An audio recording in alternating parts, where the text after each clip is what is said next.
Assalamualaikum warahmatullahi wabarakatuh. Perkenalkan, nama saya Muhammad Fikrim Sajat Ramada dengan NIM 34 120 1151.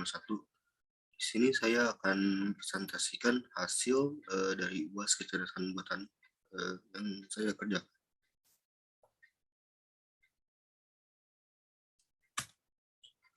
Untuk yang pertama ada bab machine learning, bab searching. Untuk soal pertama, bagaimana cara kecerdasan buatan menemukan solusi dari uang solusi dalam bentuk graf atau tree.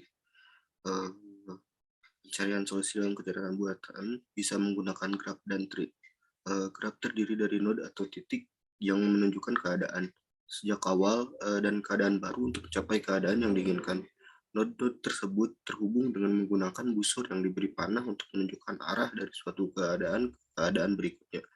Node akan terus memproses keadaan sampai menemukan solusi akhirnya. Sedangkan tree digunakan untuk menghindari adanya kemungkinan proses pelacakan suatu node secara berulang sampai dengan menemukan solusinya. Bridge search atau BFS adalah metode traversing yang digunakan dalam grafik. Ini menggunakan antrian untuk menyimpan simpul yang dikunjungi. Dalam metode ini ditekankan adalah pada simpul grafik. Satu simpul dipilih pada awalnya, kemudian dikunjungi dan ditanda. Vertex yang berdekatan dengan vertex yang dikunjungi, kemudian dikunjungi dan disimpan dalam antrian berurutan. Demikian pula, simpul yang disimpan kemudian diperlakukan satu persatu dan simpul yang berdekatan dikunjungi. Sebuah node sepenuhnya dieksplorasi sebelum mengunjungi node lain dalam grafik. Dengan kata lain, node tersebut melintasi node yang belum dieksplorasi paling dangkal terlebih dahulu. Selanjutnya ada metode Traverse Deep First Search atau DFS, menggunakan stack untuk menyimpan simpul yang dikunjungi. DFS adalah metode berbasis tepi dan bekerja secara rekursif di mana simpul dieksplorasi di sepanjang jalan atau sepanjang jalur. Eksplorasi sebuah node ditangguhkan segera setelah simpul lain yang belum dijelajahi ditemukan dalam simpul-simpul yang belum dijelajahi yang terdalam ditelusuri pada titik terdepan.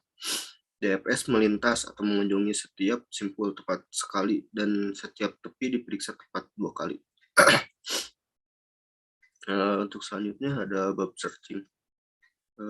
Soal kedua, kenapa fungsi objektif dalam pencarian heuristik dibutuhkan?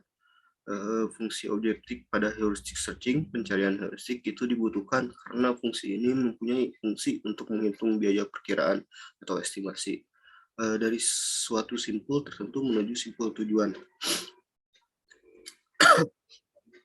Selanjutnya dalam soal nomor 3, dalam algoritma simulate annealing, komponen apa saja yang paling berpengaruh dalam mencari solusi?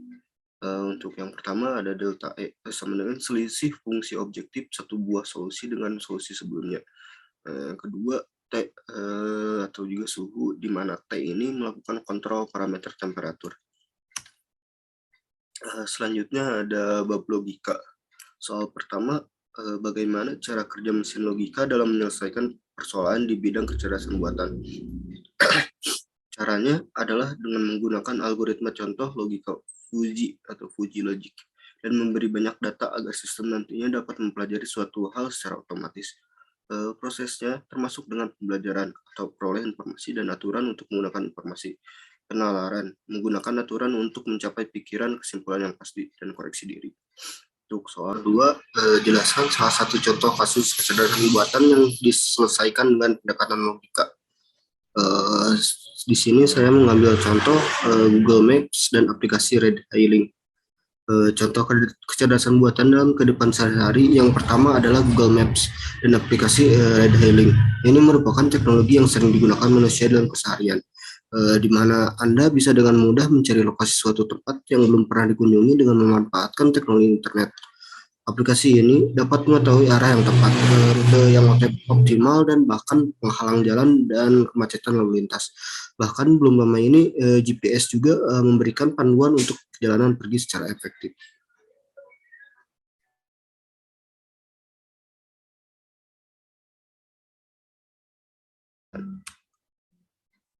Untuk selanjutnya ada bab machine learning.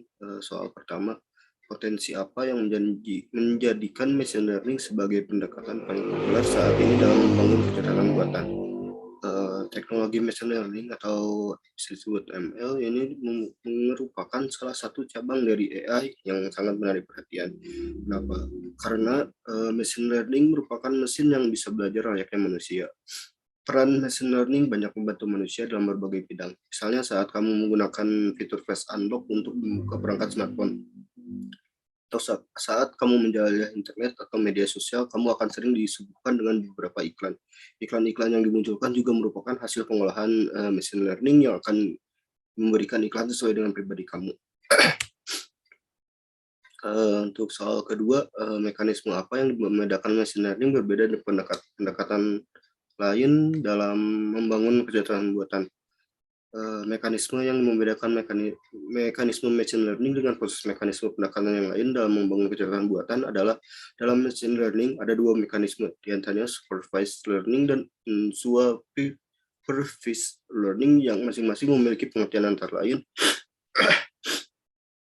Supervised learning merupakan mekanisme yang bisa kamu terapkan pada pembelajaran mesin yang bisa menerima informasi yang sudah ada pada data dengan memberikan label tertentu. Diharapkan teknik ini bisa memberikan target terhadap output yang dilakukan dengan membandingkan pengalaman belajar di masa lalu. Yang kedua, unsupervised learning merupakan mekanisme yang bisa diterapkan pada machine learning yang digunakan pada data yang tidak memiliki informasi yang bisa diterapkan secara langsung. Diharapkan teknik ini dapat membantu menemukan struktur atau pola tersembunyi pada data yang tidak memiliki label. Untuk selanjutnya, soal terakhir dari bab machine learning nomor 3, pilih dan jelaskan salah satu teknologi kecerdasan buatan yang dibuat dengan pendekatan machine learning. Di sini saya mengambil contoh mengirim surat.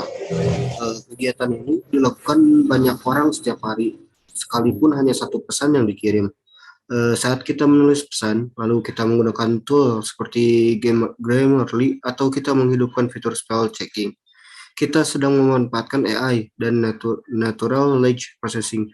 Contoh penerapan AI lainnya dalam aktivitas ini adalah Smart Reply di email. Fitur ini akan menawarkan frasa-frasa pendek untuk menjawab email, misalnya thank you for your response, hanya dengan mengklik tombol satu kali. Google juga menggunakan AI untuk memastikan hampir semua pesan yang masuk adalah asli. AI akan menyortir dan memilih pesan ke folder yang sesuai, termasuk pesan yang ditandai sebagai spam. Sekian dari presentasi UAS kecerdasan buatan kali ini. Wassalamualaikum warahmatullahi wabarakatuh.